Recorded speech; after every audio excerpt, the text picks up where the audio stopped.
Bonjour à tous. Donc Kathleen Land, c'est astronome adjoint à l'IAS, l'Institut d'astrophysique spatiale. Elle est impliquée dans 2 missions. Osiris-Rex, qui est une mission américaine, qui a été récupérée des échantillons de l'astéroïde Bennu, comme on veut. Et on attend ces échantillons. Et en attendant, elle travaille sur les échantillons d'un autre astéroïde, Ryugu, récupéré par la sonde japonaise Hayabusa 2. Donc, c'est le sujet de sa présentation.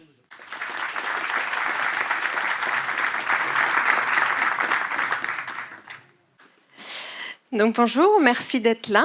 J'avoue, ça fait plaisir et un peu bizarre de voir autant de monde en vrai, puisque ça fait 1 an et demi qu'en tant que scientifique, on fait des conférences par Zoom, des présentations par Skype et compagnie. Donc merci à tous de vous être déplacés pour venir nous écouter.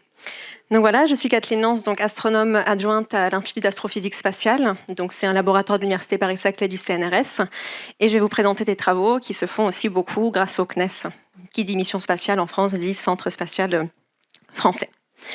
Donc on va parler ensemble de missions d'exploration d'astéroïdes et surtout celle-là qui m'intéresse en ce moment, des retours d'échantillons. Alors on va commencer par quelques petites définitions. Promis, ce ne sera pas trop scolaire. Mais déjà pour situer un peu les astéroïdes dans le système solaire, les astéroïdes font partie de la catégorie des petits corps. Donc ces petits corps ont une définition ferme. Depuis 2006, l'Union d'astronomie internationale s'est réunie et a mis un petit peu d'ordre parce qu'on avait de plus en plus de découvertes parmi nos objets dans le système planétaire et il fallait un petit peu classer tout ça. Donc un petit corps, voilà, c'est un terme qui va désigner tous les objets qui orbitent autour du Soleil, qui ne sont ni une planète naine. Ça permet d'exclure tous les satellites naturels. Notre Lune, les lunes des autres planètes, tout simplement parce qu'elles orbitent autour d'une planète et pas du Soleil. Donc du coup, qu'est-ce que c'est qu'une planète ? Planète, un corps céleste, qui orbite autour de son étoile, qui a une masse suffisante pour que la gravité lui permette de maintenir un certain équilibre, donc on va dire une forme quasi sphérique. On est tous d'accord en théorie que la Terre est à peu près ronde, ça fait je pense des siècles qu'on n'est plus sur ce débat, et qui surtout a éliminé tout corps se déplaçant sur son orbite. Et c'est cette définition très précise en 2006 qui a fait que Pluton s'est retrouvé rétrogradé de son statut de planète et est devenu une planète naine.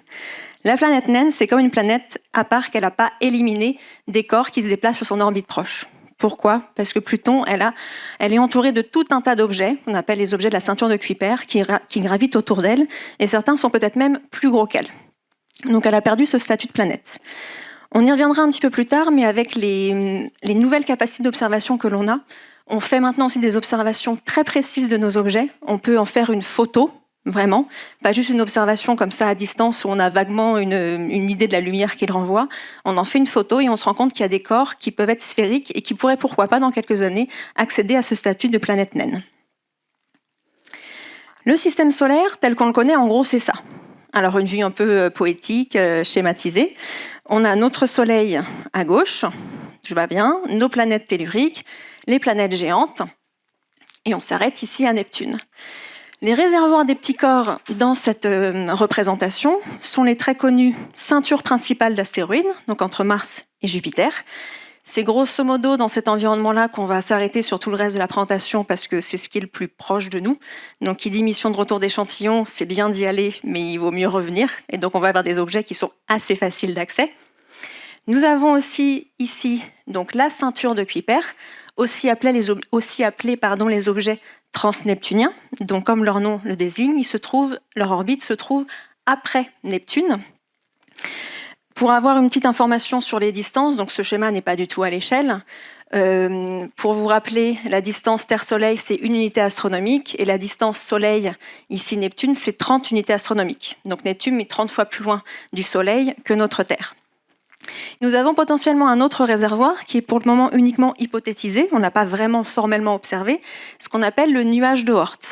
Ici, la distance entre notre Soleil et ce nuage serait de 10 000 unités astronomiques. Donc vraiment, vraiment très très loin. Mais on suppose qu'il existe parce que c'est un des réservoirs des comètes, donc que vous voyez ici, tout simplement parce que l'orbite de ces objets, quand elle se rapproche près de nous et qu'elle nous offre ce spectacle incroyable des queues d'ions et de poussière que l'on peut observer même des fois en plein jour, l'orbite pourrait nous faire penser que ce sont des objets qui viennent de très très loin dans notre système planétaire. Donc voici pour la vision schématique de notre système solaire et voici la vision du scientifique du système solaire. Donc je m'arrête à Jupiter parce que donc je m'intéresse à ce qui est la partie interne de mon système solaire. Donc ici, ce que vous avez représenté, c'est la distance au Soleil, ce qu'on appelle la distance héliocentrique en unité astronomique. Donc vous voyez bien ici notre petite Terre qui est à unité astronomique, ici Mars, et là on s'arrête à Jupiter. Ce schéma ici vous représente l'inclinaison de l'orbite. Donc nos planètes, on le sait, c'est une espèce de disque plat, le Soleil et les différentes planètes. C'est pas du tout le cas pour nos astéroïdes. Ici, vous voyez qu'en fait, si là mon bras c'est je suis le Soleil et au bout il y a Neptune, et ben en fait les astéroïdes vont avoir une orbite qui peut commencer là, tourne autour de moi, il descend et il remonte. Donc il y a un certain angle entre le disque le disque planétaire et ces objets. Donc c'est uniquement ce qu'on représente ici sur cet axe en hauteur. Et donc vous voyez du coup les densités de population où se trouvent les objets. C'est comme une surdensité de population. Hein. Plus il y a de points, plus ça devient rouge, jaune. Donc là c'est très très peuplé et là c'est pas très peuplé. Et heureusement pour nous parce que là vous voyez que c'est quand même proche de notre Terre. Et justement ici il y a un réservoir qui s'appelle les géocroiseurs. Donc leur orbite peut croiser l'orbite de la Terre. C'est encore jamais arrivé, ou on le saurait, je pense. Ici, nous avons donc la ceinture principale d'astéroïdes, et vous voyez qu'il y a des déficits de population à certains endroits. C'est ce qu'on appelle les lacunes de Kirkwood. Ce sont des endroits où il y a une instabilité gravitationnelle. Donc en fait, cette grosse planète ici va avoir une influence gravitationnelle sur les objets qui se trouvent dans ces environnements-là, et elle va dépeupler, elle va éjecter tous les objets qui essayent de s'y trouver. Donc c'est pour ça qu'on a des vides dans ces réservoirs. Donc voilà un petit peu tous les objets qu'on va essayer d'observer, notamment avec nos missions spatiales. Et les missions spatiales, pour le moment, se sont concentrées sur les géocroiseurs pour des thématiques justement de facilité d'y aller et d'y revenir. Alors, pourquoi ces petits corps, on s'y intéresse ? Pourquoi les étudier ? Donc là, si vous regardez le petit film accéléré de la formation de notre système solaire. À la base, on a un disque de gaz et de poussière qui accrète, qui tourne autour d'une étoile, une proto-étoile. Et voilà, toutes les petites poussières, les petits grains vont s'accréter, comme un effet boule de neige, des objets de taille millimétrique, centimétrique, métrique, kilométrique, qui deviennent de plus en plus gros. Ce qu'on appelle les embryons planétaires. Jusqu'au moment où tout ça va rentrer en collision pour former des objets de plus en plus gros et former des planètes. Et cette image particulièrement est intéressante parce que vous voyez, à force de collision, on fait rentrer en jeu énormément d'énergie. Et toute cette énergie, vous mettez une baffe à quelqu'un, votre main et sa joue, elle va chauffer. Là, c'est le même principe. Vous avez des objets qui rentrent en collision, vous avez une énorme quantité d'énergie qui est dégagée, et vous faites fondre en fait les roches. Vous savez, le centre de la Terre, on a des volcans, il y a des magmas. Toutes les roches, en fait, ont été modifiées par rapport à la matière d'origine de notre système solaire lorsqu'il s'est formé. Les astéroïdes sont plus petits, ce sont les briques de ces planètes. Ils ne sont pas allés jusqu'au stade de la planète, ils n'ont pas assez collisionné entre guillemets avec les voisins, donc ils sont restés assez, on va dire, ce qu'on appelle primitifs. Ils n'ont pas trop ou peu évolué depuis leur formation. Et c'est bien pour ça pourquoi on s'intéresse et on va les étudier. Et notamment, quand vous avez la formation du système solaire, plus vous êtes proche de l'étoile, plus il fait chaud. Plus vous êtes loin, plus il fait le froid. Et dans les régions froides, c'est là où vous allez pouvoir préserver toutes les matières qu'on appelle volatiles. Les glaces, l'eau, les matières organiques. Et ça, justement, ça nous intéresse parce que dans une thématique où on veut essayer de comprendre l'origine de la vie sur Terre, on sait que ce n'est pas quelque chose qui a germé directement chez nous, mais qui a une origine exogène, donc qui vient d'ailleurs. Ces petits corps pourraient être les contributeurs des molécules organiques et d'eau qui après se sont développés parce qu'il y avait la bonne soupe primordiale sur Terre pour que le tout flambe. Ces astéroïdes, comment on les étudie ? Alors il y a plusieurs façons. La toute première, et je pense que si vous vous êtes promené un petit peu dans les couloirs de ce salon des RCE, vous en avez vu un petit peu partout, des télescopes. Donc, on est loin du temps de la lunette de Galilée où on avait un chercheur ou un observateur tout seul dans son jardin qui avait un papier, un crayon qui dessinait ce qu'il voyait. Entre-temps, on est passé au stade des télescopes avec des impressions sur des plaques photos pour récupérer de l'information et les analyser. Et maintenant, nous sommes à l'époque des très très grands télescopes avec l'ère du numérique. Et donc, toutes les observations que l'on fait sont stockées via des capteurs CCD. Donc, comme vos caméras de téléphone, vous récupérez des petits pixels qui ont une information. Et donc, l'astronomie maintenant, c'est quand même une grande partie de traitement de signal pour traiter vos données. Et ça nous permet d'en traiter une grande quantité. Bien évidemment, on va aussi en fait faire des analyses en laboratoire. Pourquoi l'analyse en laboratoire de météorites ? Parce que la météorite, en fait, c'est un morceau d'astéroïde qui a fini sa course sur Terre. Parce que tout ce petit monde là-haut, vous avez vu, c'est un petit peu peuplé. Des fois, ça se rencontre, ça fait des petits morceaux. Et l'orbite, la trajectoire peut finalement croiser l'orbite terrestre. Et donc, on a des objets qui arrivent sur Terre. Et ça, c'est bien parce que du coup, on peut étudier en laboratoire sous toutes les coutures des morceaux de météorites. Vous avez dû en voir aussi là-haut. J'ai vu, il y avait notamment deux stands là, de météorites qui en proposaient. Ce sont vraiment des morceaux d'astéroïdes. Donc, les étudier nous renseignent très bien sur les types, les constituants qu'il y a et les mécanismes de formation de ces objets. La dernière solution, c'est la mission spatiale, ou les missions spatiales. Donc là, vous reconnaîtrez le petit cartoon là, de communication de l'ESA pour la comète Chury avec Rosetta. Et il existe différents types de missions, j'y reviendrai après. Alors, au télescope, j'ai peut-être un peu cassé le mythe de l'astronome, ou en tout cas quand on est un astronome professionnel, quand on va au télescope pour observer, ce qu'on voit, c'est ça.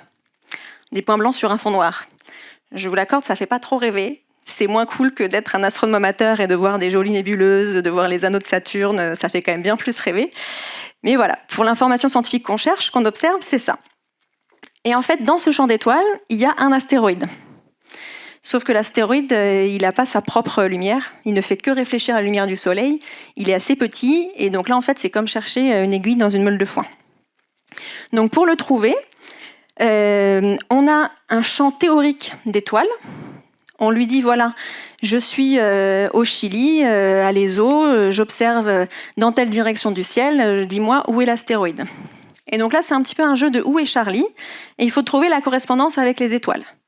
Alors là, j'ai été gentille, j'ai mis les deux images dans le bon sens, ce qui fait que voilà, on s'amuse à faire ce jeu de correspondance, à retrouver le champ d'étoiles, et du coup, je sais que mon astéroïde est là, et je vais devoir le trouver dans cette région. Donc, on fait une observation et on va faire de la photométrie. Donc, on va récupérer une information sur la quantité de lumière qu'il nous réfléchit. Et dans certains cas, et c'était ce à quoi je faisais référence tout à l'heure, voilà une observation de la fin des années 2010. Donc, c'est un papier de 2019, un de nos collègues, qui a fait non plus de la photométrie, mais de la photographie d'astéroïdes en utilisant les derniers instruments de pointe, où les astéroïdes ne sont plus simplement un petit point blanc sur un fond noir, mais on peut vraiment résoudre, avoir vraiment un portrait, une photo comme ça, portrait de l'objet. Et cet objet, il fait plus de 400 km de diamètre, c'est IGA, et vous voyez qu'il est quand même bien rond. Donc planète naine ou pas ? C'est un débat qui commence à prendre vraiment forme dans la communauté, et donc on n'est pas à l'abri que peut-être on reclassifie certains objets. Ce type d'observation, on en a vraiment très très peu. C'est à peine quelques dizaines d'objets et encore. Les autres observations que l'on va faire pour tirer de l'information scientifique, c'est faire de la spectroscopie. Vous avez sûrement tous en tête cette image, même souvent les plus jeunes, une pochette fameuse d'album où vous avez de la lumière blanche qui va sur un prisme, et la sortie du prisme, c'est décomposer les couleurs de l'arc-en-ciel. C'est de la spectroscopie. On a fait de la diffraction de la lumière. Eh bien ici, c'est exactement le même principe. On récupère la lumière réfléchie par l'astéroïde depuis le Soleil, on le fait passer par un spectrographe qui nous étale un petit peu le spectre de la lumière, et en regardant le spectre, on va en tirer des informations. Et à force d'observation, on peut faire de la classification, des taxonomies. Donc là, c'est la taxonomie utilisée pour les astéroïdes actuellement. Et on les classe, on va dire, en 3 grandes catégories. Alors, on va tout de suite passer sur les X. X parce qu'en gros, on ne sait pas trop ce que c'est. On ne sait pas trop casser la tête. S pour type silicaté. Silicaté, pourquoi ? Parce qu'ici, quand j'observe, j'ai une information sur le fait qu'il y a une bande ici à 1 et 2 microns. Vous la voyez partout là, sur les différents types. Ce sont typiquement des traces de silicate. olivine, pyroxène, comme on peut en trouver sur Terre. Il y a d'autres choses, mais les résolutions que l'on a sur un astéroïde avec des observations au télescope, c'est grosso modo ça. Et une autre très grande population, plus de la moitié des astéroïdes là pour le moment que l'on estime, sont de type C. C pour carboné. C'est ceux-là qui vont nous intéresser. Comment on sait qu'ils sont carbonés? Alors c'est une hypothèse que l'on fait parce qu'en fait leurs spectres sont vraiment très très sombres, ils réfléchissent très peu la lumière par rapport à ceux-ci. Et surtout, les bandes d'absorption sont quasiment absentes. Et un des agents qui permet de diminuer la lumière et d'enlever des bandes d'absorption, par exemple sur Terre, c'est le charbon. Vous regardez un bout de charbon par rapport à un bout de roche, il y en a un qui est noir, l'autre qui est gris, vert, bleu, tout ce que vous voulez. Donc vraiment, le carbone va avoir cette tendance à diminuer la réflectance de nos astéroïdes. Et donc c'est eux là qui vont nous intéresser pour la suite de cet exposé, pour ces thématiques de recherche d'émergence de la vie sur Terre. En laboratoire, voici un échantillon de météorites. Alors, je vous présente la météorite de Paris. Je n'ai pas vraiment fait exprès, c'est juste qu'on l'a beaucoup étudiée dans mon équipe. Donc ici, la météorite de Paris. Vous voyez, elle est un petit peu sombre à l'extérieur, d'accord? Il y a cette fameuse croûte de fusion. Quand elle rentre dans l'atmosphère terrestre, elle chauffe, elle s'échauffe, et du coup, on va dire l'extérieur va un petit peu brûler. Donc on ne va pas s'intéresser à ça, on va couper pour avoir accès à l'intérieur. Et l'intérieur, on voit énormément de détails. Là, vous avez l'échelle du millimètre. Et si je descends encore en dessous pour aller vers les centaines de microns, je vois plein de choses. Je vois du gris, du orangé marron, du noir, du un peu plus brillant. Il y a une grande diversité, une grande hétérogénéité de la matière. Et ça, en laboratoire, on a tous des techniques plus variées les unes que les autres, très pointues, qui vont nous permettre d'avoir accès aux moindres constituants de cette météorite. Les types de missions spatiales. Alors le plus simple, on va dire, c'est le survol. Je passe et je prends une photo, un peu comme les vaches qui regardent passer un train, c'est le même principe. On fait juste survoler, on fait une photo, on fait une mesure comme on peut.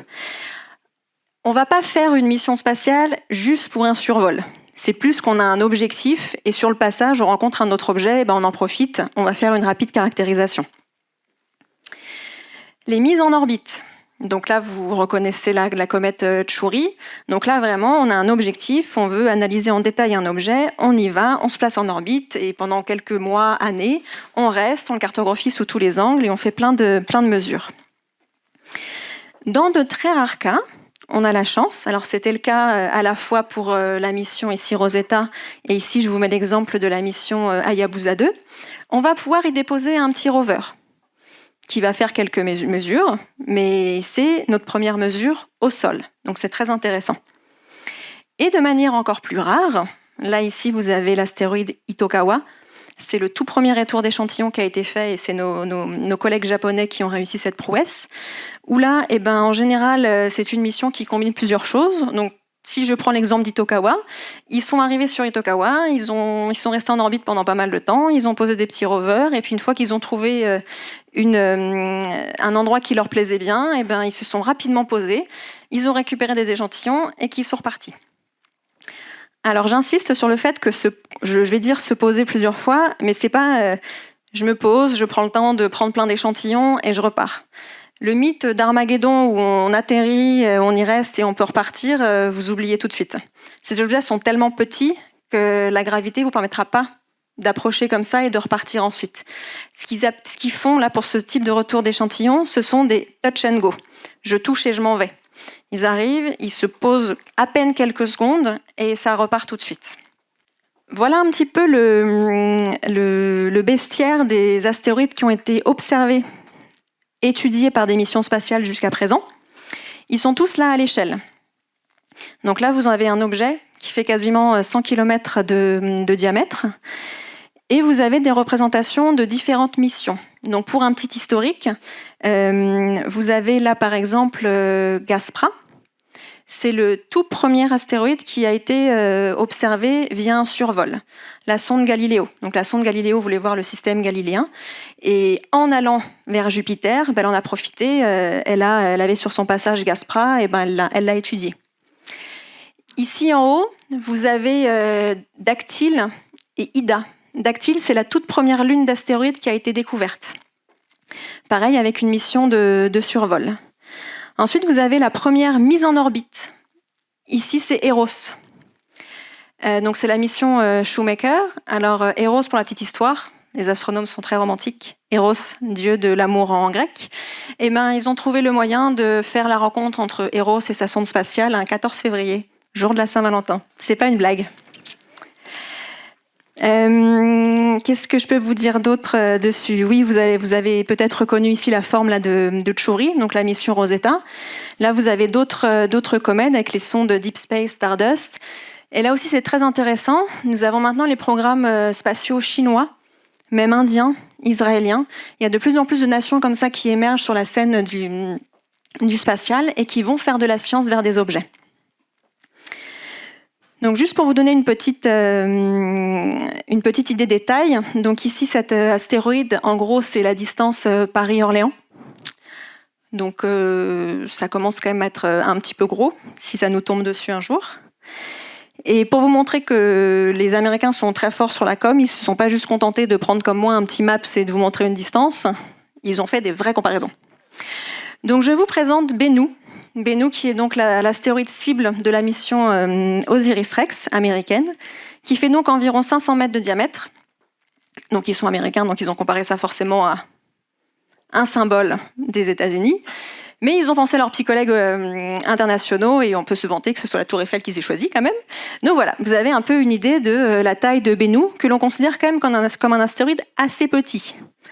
Mais comparé à ce que l'on a chez nous, ça peut faire mal, ça nous tombe sur la tête quand même. Ici, je vous présente d'autres astéroïdes. Ici, c'est la mission Dawn de la NASA, qui a réussi l'exploit de faire la première double mise en orbite. Elle a d'abord observé Vesta, et après, elle est allée voir Cérès. Cérès, qui est en gros le seul corps de la catégorie C carboné dont je vous ai parlé, qui a été exploré jusqu'à présent. Vous voyez, tout le reste, c'était des types S. Donc les types C, c'est rare pour le moment qu'on ait pu faire des missions qui allaient jusque. Ici, peut-être vous reconnaîtrez, c'est Pluton. Donc là, je vais me contredire par rapport à ce que j'ai dit tout à l'heure. Pluton, c'était une mission de survol. Ils ont fait que ça.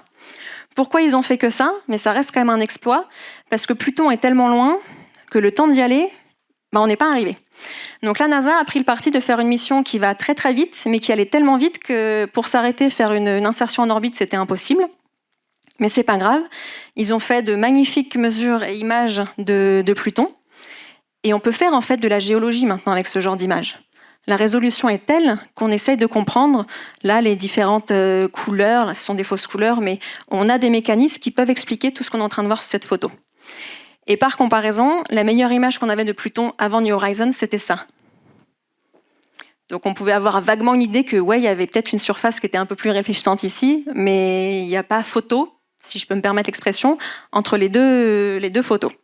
Et donc ça, c'était pris par un télescope spatial, Hubble.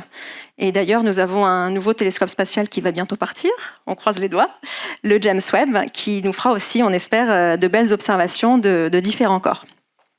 Cependant, cette mission, la New Horizons, elle a certes fait qu'un survol de Pluton, et encore, c'est un très beau survol, mais comme toutes les missions, si les instruments vont bien, si la sonde va bien, on va décider de faire une extension de mission.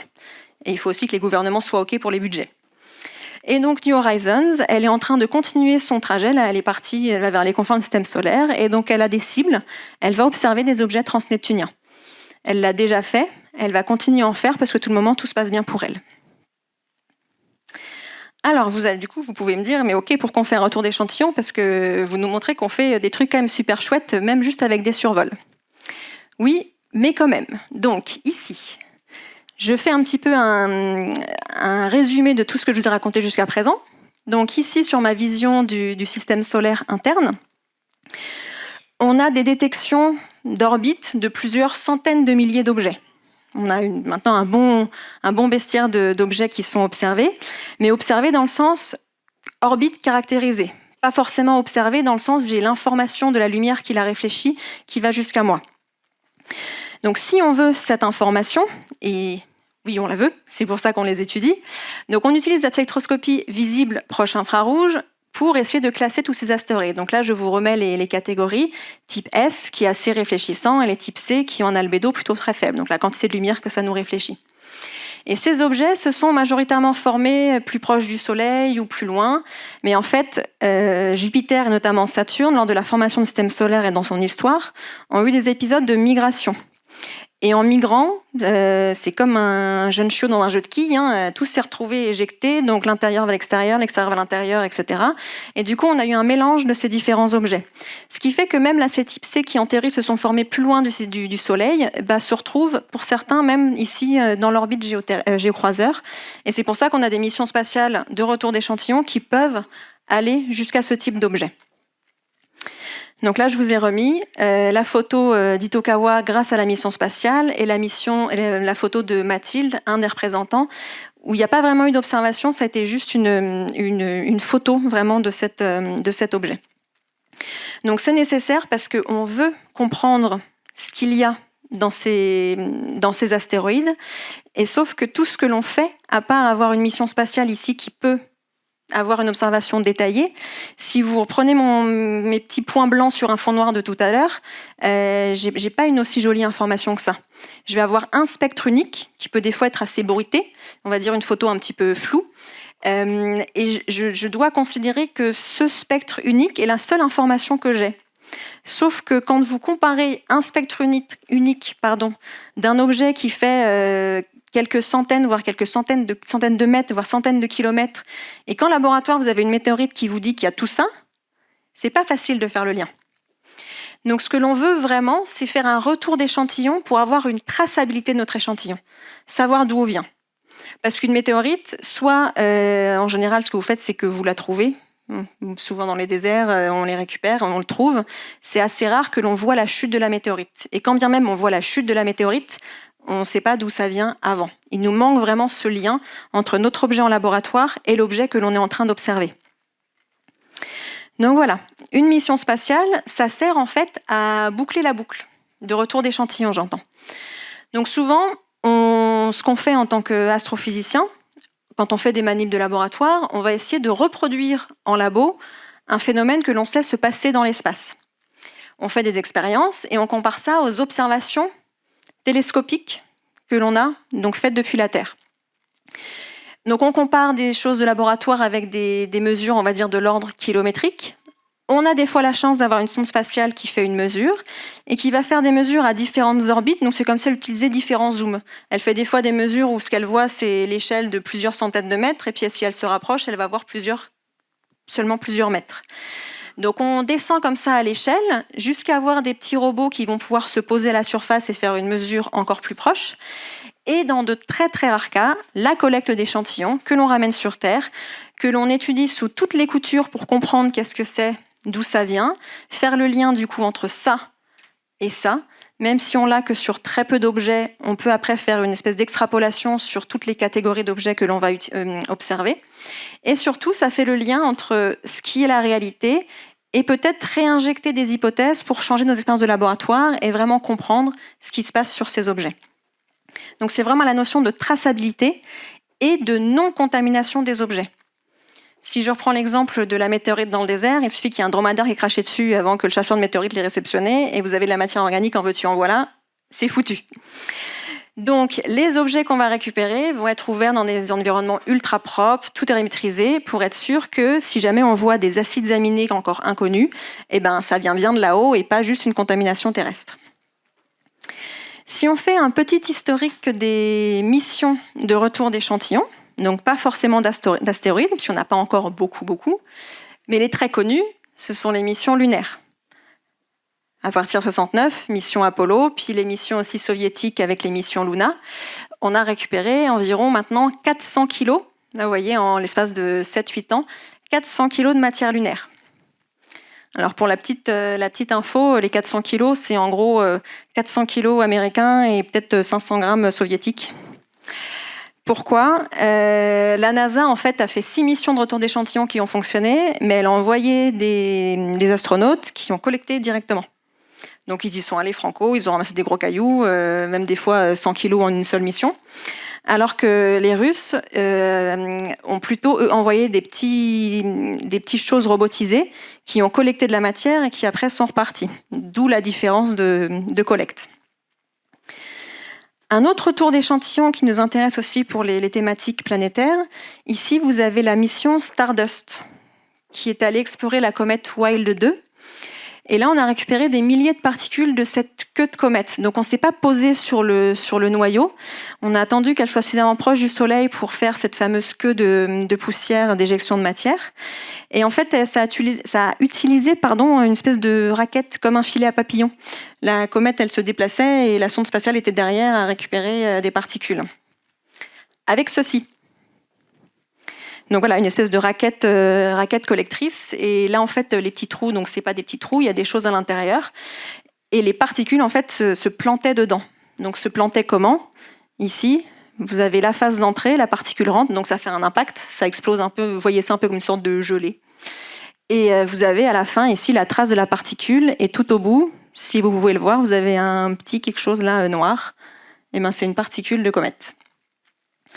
Donc ça a été incroyable quand on les a récupérés. Dans mon laboratoire, mes collègues ont pu travailler sur des particules de Stardust. Le seul hic, c'est qu'en fait, ils se sont rendus compte que là, l'espèce de silicagel, là, l'espèce de gelée dans laquelle c'est arrivé, ça a pu contaminer des particules. Donc on a quand même réussi à faire des choses dessus, mais c'était un des soucis de cette mission. Il y a une autre mission de collecte d'échantillons et de retour, c'était la mission de Genesis, qui a fait des collectes de particules plutôt du vent solaire. Mais là, ce n'est pas une mission en orbite qui est partie vers un objet, c'est quelque chose qui est resté dans l'environnement planétaire, en orbite autour de la Terre, et qui a récupéré ces ions. Et donc ici, on arrive enfin, vous voyez, la différence de temps là, entre 70 et 2010, enfin arrivé à un retour d'échantillons. Donc ici, c'était l'astéroïde Itokawa par Hayabusa 1, donc nos collègues japonais. Ils ont ramené environ 1500 grains. Ce qui était un exploit parce qu'ils ont construit très vite leur mission et limite, s'ils s'intéressaient qu'au côté ingénierie. Ils voulaient se rendre compte est-ce que c'était faisable de faire ce type de mission. Et ça a été un grand succès parce qu'ils ont ramené des échantillons. Et nous avons eu le dernier retour d'échantillons l'année dernière, la Chine, qui a fait une collecte au niveau de la Lune et qui maintenant envisage d'autres retours d'échantillons, y compris d'astéroïdes. Donc ça nous permettra d'augmenter notre collection de particules. Mais de tous ces objets, la Lune et cet astéroïde, ce restent des choses très type S, silicatées, rien avec du carbone. Et c'est là que nos missions Hayabusa 2 et Osiris-Rex deviennent intéressantes parce qu'elles sont allées à la rencontre d'objets type carboné. Alors, je vais faire un petit intermède scientifique pour vous convaincre encore un peu plus de pourquoi c'est important de rapporter des échantillons. Et là, je l'assume complètement. Je vais vous parler de mathématiques scientifiques. C'est ce que je connais de mieux, a fortiori. Donc, exemple de question scientifique, pourquoi on a besoin de rapporter des échantillons par l'exemple de l'altération spatiale. Donc l'altération spatiale, c'est un phénomène dont on s'est rendu compte qui agissait sur la Lune, et en fait qui agit sur tous les corps du système solaire qui n'ont pas d'atmosphère pour les protéger. Et on s'est rendu compte que ça existait parce que lorsqu'on a comparé des roches lunaires, ici vous avez une roche lunaire qui venait un peu de la sous-surface, donc qui était protégée, avec une roche lunaire qui était sur le dessus, alors que c'est le même matériau, et ben la réponse en spectroscopie n'est pas du tout la même. On est d'accord que le spectre n'a pas la même tête dans l'un et l'autre cas. La différence entre les deux, c'est ce qu'on appelle les phénomènes d'assombrissement et de rougissement. Donc ici, dans le domaine ce qu'on appelle visible, là, jusqu'à 800 nanomètres, il y a une chute de la réflectance, donc une chute de la quantité de lumière qui m'est renvoyée. Et ici, vous voyez que si je trace un trait tout droit, on va dire c'est à peu près plat, alors que ce spectre-là, il est à pente, on va dire, ascendante. Et cette pente, en fait, ascendante, ça veut dire que c'est plus important vers toute la partie rouge, infrarouge. C'est pour ça qu'on dit qu'il y a un rougissement du spectre. Donc ça, c'est quelque chose qui est étudié sur les échantillons lunaires depuis les années 70. Et on s'est rendu compte qu'en fait, ça existe un petit peu partout. Vous voyez ça un peu comme un phénomène coup de soleil. C'est un exemple que je prends très souvent, mais qui est assez parlant. Imaginez qu'on ait fait cette conférence en plein mois d'août, je revenais d'un petit week-end à la mer, vu ma couleur de peau, j'ai pris un bon coup de soleil, je suis rouge écrevisse, vous me voyez, mais vous ne savez pas quelle est l'information qui est en dessous, quelle est ma couleur d'origine. Et bien, quand on fait les observations à distance d'astéroïdes, on n'a accès qu'à la surface, on n'est pas en train de sonder l'intérieur avec notre technique de spectroscopie. C'est quelque chose qui reste à la surface. Et du coup, il nous manque cette information de quelle est la vraie composition de mon astéroïde. Elle est masquée par ces phénomènes d'altération spatiale. Donc voilà, c'est un petit peu ce que j'explique ici par ce petit cartoon. J'ai une surface vierge et à force d'irradiation par des particules de hautes énergies, notamment le vent solaire, je suis en train d'abîmer ma surface. Sauf que quand je fais ma mesure en spectroscopie, je sonde uniquement les premières couches et je n'ai pas accès à ce qui est en dessous, qui est l'information initiale que je cherche. Donc ça, qu'est-ce que ça fait sur des astéroïdes de type S ? Ici, vous avez Itokawa, qui est comparé à une chondrite ordinaire, donc c'est une météorite de type silicaté. Je vois que l'altération a fait que ça s'est assombri et il y a eu un rougissement du spectre. Grâce au retour d'échantillons de la mission Hayabusa 1, on a étudié des grains d'Itokawa qu'on a découpés et on a pu voir qu'à la surface du grain, il y avait eu une modification de la matière et on a compris du coup quels étaient les processus physico-chimiques qui avaient altéré la surface. Et l'idée, c'est d'avoir du coup un modèle de l'altération spatiale pour lorsque l'on fait une observation au télescope, on puisse en fait découpler cet effet d'altération spatiale pour remonter à l'information d'origine. Donc maintenant, ça, on l'a très bien compris et ça a été du coup finalisé quelque part avec les retours d'Itokawa. Et on essaye de faire la même chose pour les astéroïdes de type C. Parce que c'est une grande quantité d'échantillons qu'on a pour les astéroïdes carbonés, mais on n'a que, donc on va dire plus de la moitié de la population d'astéroïdes qui sont de type C, mais on a moins de 5% de notre collection de météorites qui est de type carboné. Donc on a un vrai biais. Il nous manque cette information de ces objets carbonés. Donc c'est pour ça qu'on veut faire un retour d'échantillons de ces objets-là, notamment. C'est ce qui est fait, en train de faire ou va être fait avec Hayabusa 2 et OSIRIS-REx. Donc Hayabusa 2 de la JAXA et OSIRIS-REx de la NASA. Ce sont deux missions qui ont à peu près coïncidé dans le temps, donc l'une lancée en 2014, l'autre en 2016. La première a rapporté son précieux chargement l'année dernière, en décembre. C'était un joli cadeau de Noël pour nos équipes. Vous voyez ici donc une photo prise par la sonde, et Bennu, qui reviendra, elle, en 2023. Vous voyez que les deux astéroïdes ont quasiment la même forme. C'est un modèle de forme que l'on avait prédit, qui était prédit sur le fait que ces astéroïdes petits qui tournent, et en fait, ça vous fait une espèce d'écrasement. Vous avez là ce qu'on appelle le bulbe équatorial qui va se former. Donc, c'était des choses prédites, mais qui ont été confirmées par l'observation. Pour information de taille, on avait vu tout à l'heure une infographie où on montrait que Bennu faisait environ 500 mètres. Ryugu est 2 fois plus gros, 1 km. Alors, pourquoi on a choisi ces deux objets-là ? Pour ceci. Donc, on a vu tout à l'heure ensemble qu'on avait plusieurs centaines de milliers d'astéroïdes dont on a pu caractériser l'orbite. Parmi ceux-là, il y en a environ, peut-être 10 000 maintenant, qui sont des astéroïdes dits géocroiseurs, donc proches de l'environnement terrestre qu'on peut facilement aller rejoindre. Là, ça devient des chiffres très précis, mais on va dire 200 qui avaient des paramètres orbitaux optimaux pour qu'on puisse justement y aller et en revenir sans trop attendre trop longtemps et sans trop de difficultés. Ensuite, il fallait avoir un critère de taille. Il fallait qu'il soit suffisamment gros pour que la sonde puisse avoir des opérations à proximité sans trop de danger, pour qu'il y ait quand même une espèce de notion de gravitation pour être en orbite. Et parmi tout ça, on n'avait que 5 candidats qui étaient de ce fameux type C, carboné. Et donc parmi ces 5, donc là c'est Bennu qui est au sommet de la pyramide parce que c'est américain, vous vous en serez douté, mais Ryugu est du coup l'un des autres candidats. Et pour la petite histoire, il y a encore 10 ans, on avait une mission de l'ESA, donc notre agence européenne qui était proposée, qui voulait aussi faire un retour d'échantillon d'un astéroïde de type C géocroiseur, donc l'un des autres candidats, qui ne s'est jamais fait. Mais on est déjà très content d'avoir 2 missions, c'est assez exceptionnel. Alors, je vais juste rentrer un petit peu en détail dans le but de la mission OSIRIS-REx, mais en gros, Hayabusa 2 fait la même chose. Et ici, je vous détaille exprès l'acronyme qu'ils ont utilisé. Donc là, les Américains ont été vraiment très très forts sur cet acronyme. Donc OSIRIS-REx, que vous voyez écrit ici. Donc O pour origine. Donc l'idée, c'est vraiment de comprendre d'où l'on vient.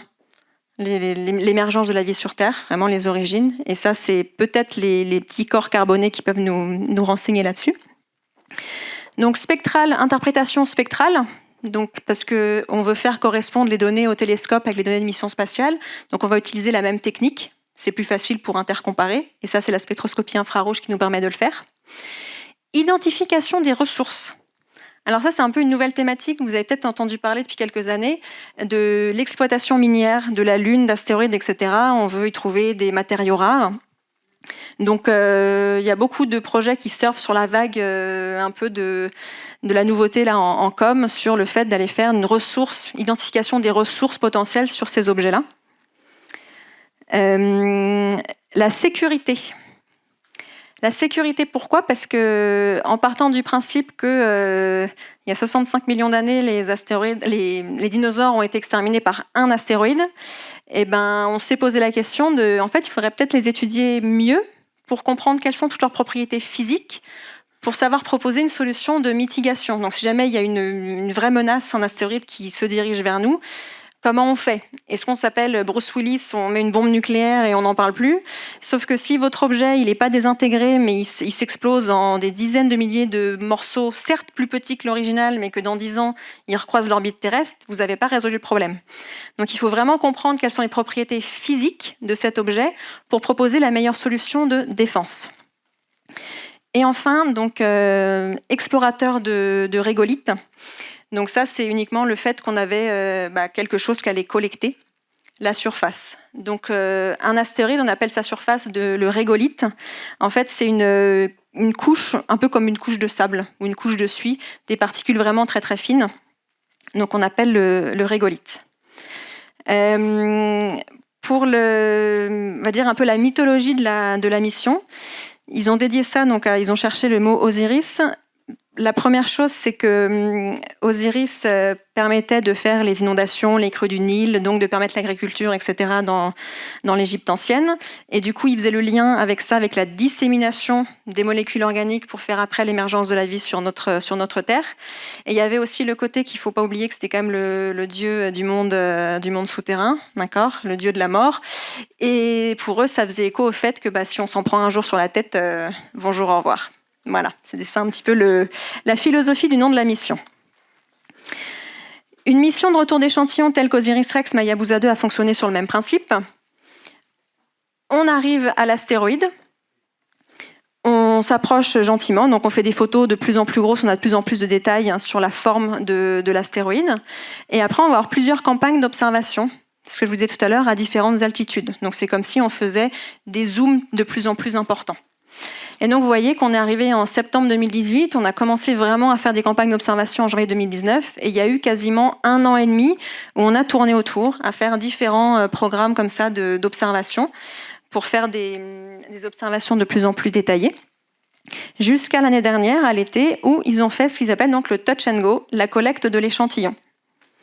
Et une fois que la collecte d'échantillons est faite, on reste quelques temps encore en orbite, le temps de retrouver la bonne position pour après revenir sur Terre. Donc voici les 2 sondes spatiales.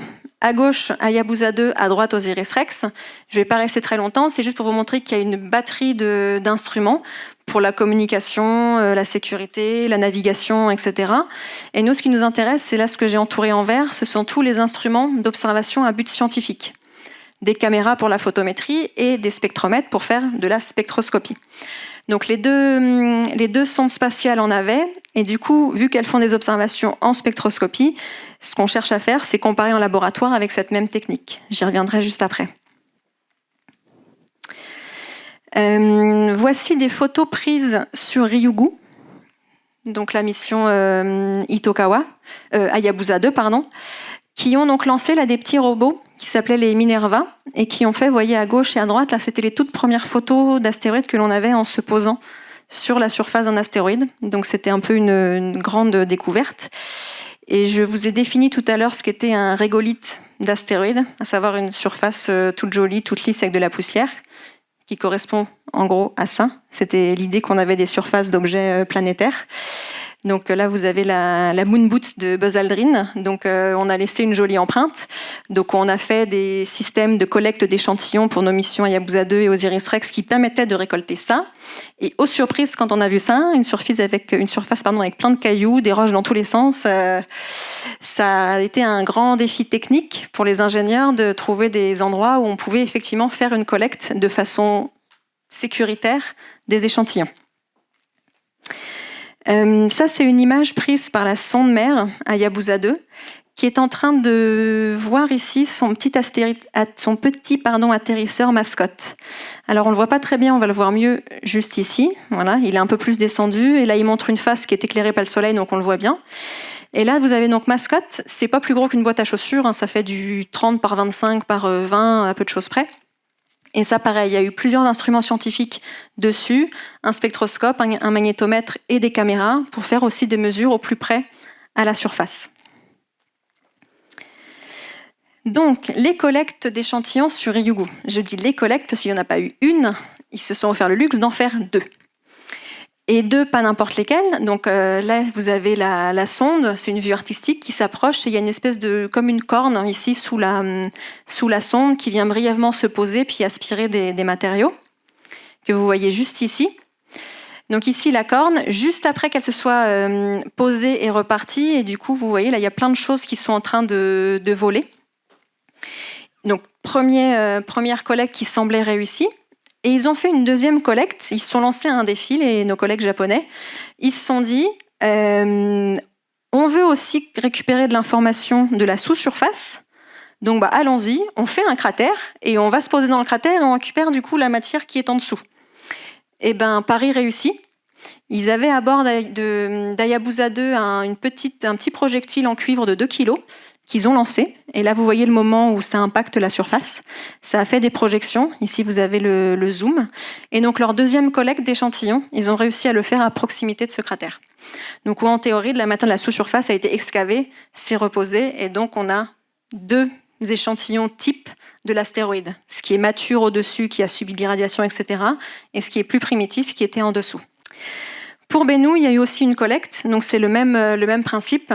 Là, cette fois, ce n'était pas juste une corne qui était sous la sonde en permanence, c'est un bras télescopique qui se déployait. Et vous voyez l'espèce de pommeau de douche qui, après, en fait, éjectait du nitrogène et qui, après, réaspirait, vraiment comme un aspirateur, les particules soulevées. Pour tester qu'ils avaient bien des échantillons, ils projetaient en fait de garder le bras déployé pendant un petit moment et de faire ce qu'on appelle un petit mouvement de spin. Et du coup, vous avez la masse centrale de la sonde, vous avez une nouvelle masse, parce que s'il y a un échantillon, il y a une nouvelle masse. Et du coup, ils voulaient mesurer comme ça la masse qu'il y avait. Ils n'ont même pas eu besoin d'aller jusque-là, parce que lorsqu'ils ont fait leur collecte, ça se voit pas très bien, je vous encourage à aller voir les vidéos qui sont postées sur Internet, mais toutes les particules là, qui ressemblent à des points blancs sur un fond noir, c'est pas le fond d'étoile qui est derrière, ce sont en fait des particules de Bennu qui sont en train de s'échapper du système de collecte.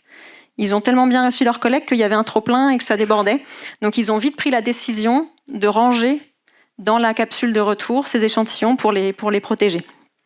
Donc on n'a pas la masse exacte, mais en théorie, à l'arrivée, quand on va ouvrir ça, il y aura des choses à l'intérieur. Donc c'est assez encourageant.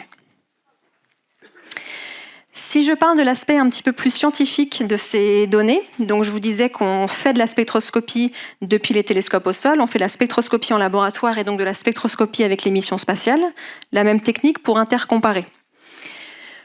Ici en gris, c'était le seul spectre que l'on avait de Ryugu avant la mission. Donc vous voyez, c'est ce qu'on appelle très bruité, fait depuis le sol. Et on n'avait pas toute la partie ici infrarouge. La mission Itokawa, Hayabusa 2 nous a permis d'avoir cette partie. Et dans cette partie, vous la voyez ici en zoom, on voit apparaître ici une bande très intéressante à 2,7 microns. C'est une bande diagnostique d'altération aqueuse, de matériaux hydratés. Donc un jour, il y a eu de l'eau, un petit peu d'eau qui s'est écoulée sur Ryugu. Et ça, du coup, on le compare à des mesures de laboratoire pour essayer de comprendre, avant qu'on ait l'échantillon. Donc ça, c'est des études qui ont été faites déjà il y a 2-3 ans. On avait les premiers spectres. Et on compare à ce qu'on avait sur Terre, des météorites. Essayer de comprendre à quoi ça correspondait le plus. Même chose pour Bennu. Vous avez ici en rouge la seule observation au télescope avant la mission. Et en noir, le spectre pris par la sonde Osiris-Rex. Et là encore, on a une très très belle bande à 2,7 microns. Donc là, on a encore une fois des matériaux hydratés. Donc c'est pareil, hein, le jeu, c'était une étude là, il y a 3 ans où on compare avec ce qu'on a au laboratoire pour essayer de se dire tiens, qu'est-ce que ce sera. Et pour répondre au questionnement scientifique de oui, ok, ce sont des types C, et alors est-ce que la matière carbonée?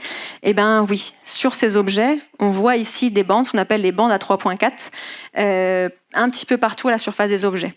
Donc cet agent qui fait que ça diminue la réflectance, c'est bien le carbone.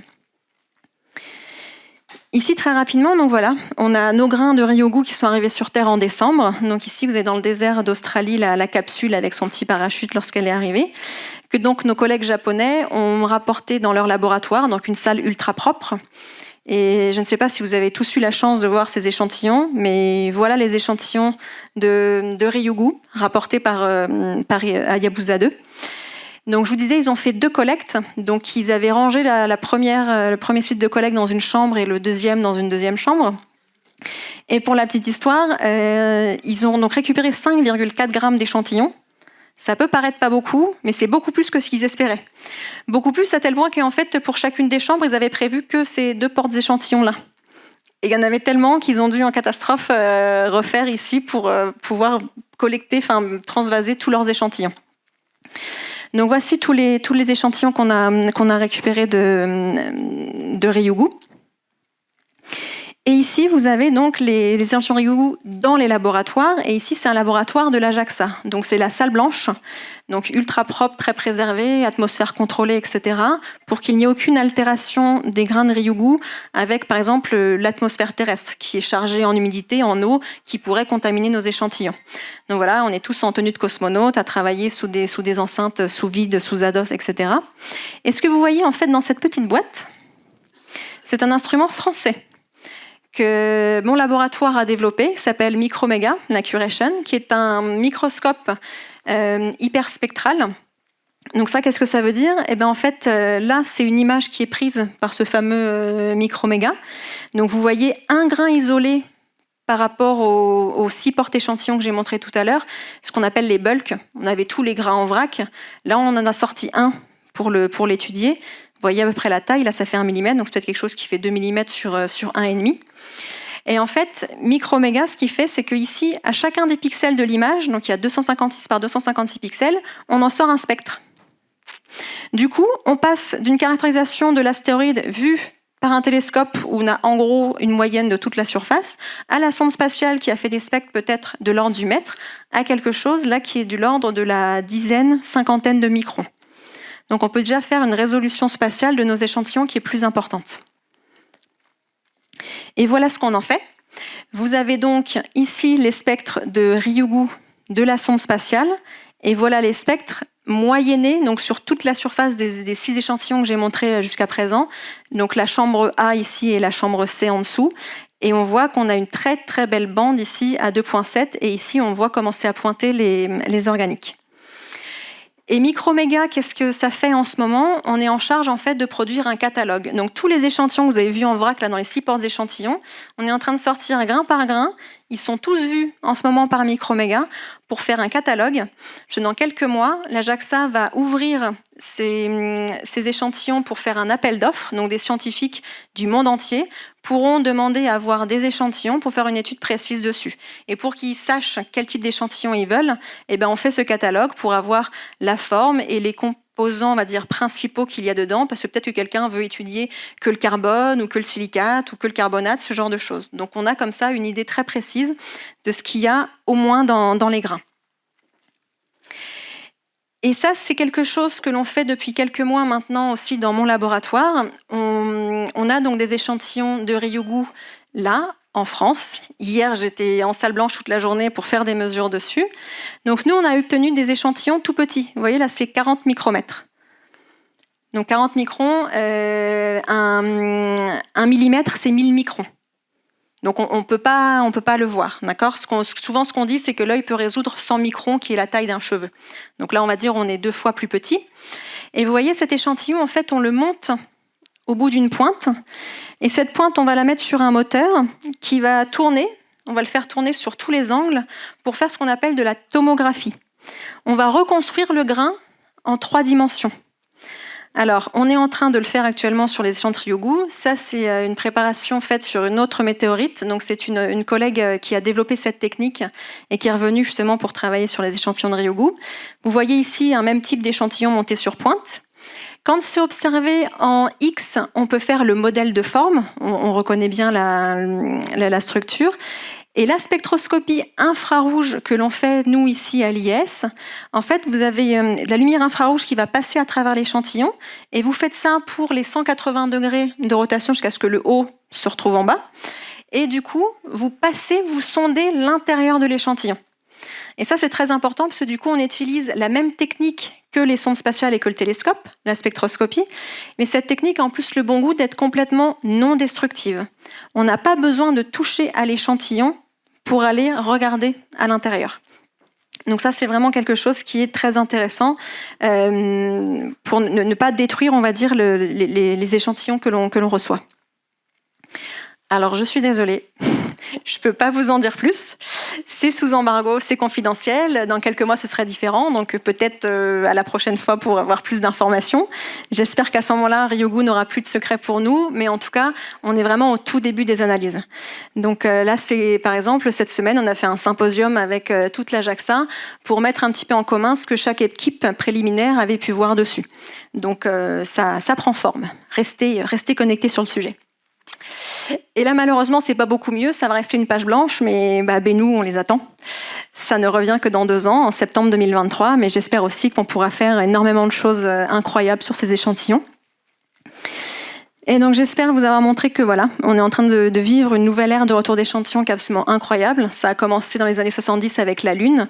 Il y a eu un peu un trou jusqu'aux années 2010. Et là, avec les nouvelles missions, donc ici, on a discuté de ces 2-là, qui sont des missions pour des astéroïdes, mais on a déjà discuté du fait que la Chine avait un programme spatial et faisait aussi des retours d'échantillons lunaires.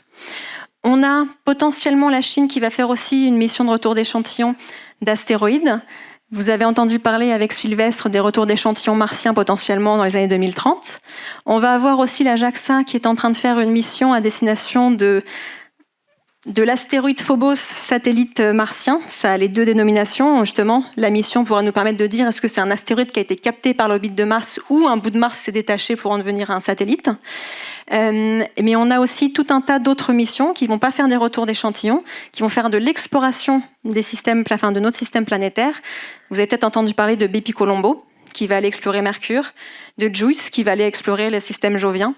Donc tout ça, en fait, toutes ces missions vont aller explorer une diversité d'objets qui n'ont pas subi les mêmes mécanismes lors de la formation ou après d'évolution. Et donc c'est vraiment très important qu'on puisse avoir cette exploration pour au mieux répondre à la question comment s'est formé le système solaire et d'où on vient. Je vous remercie pour votre attention.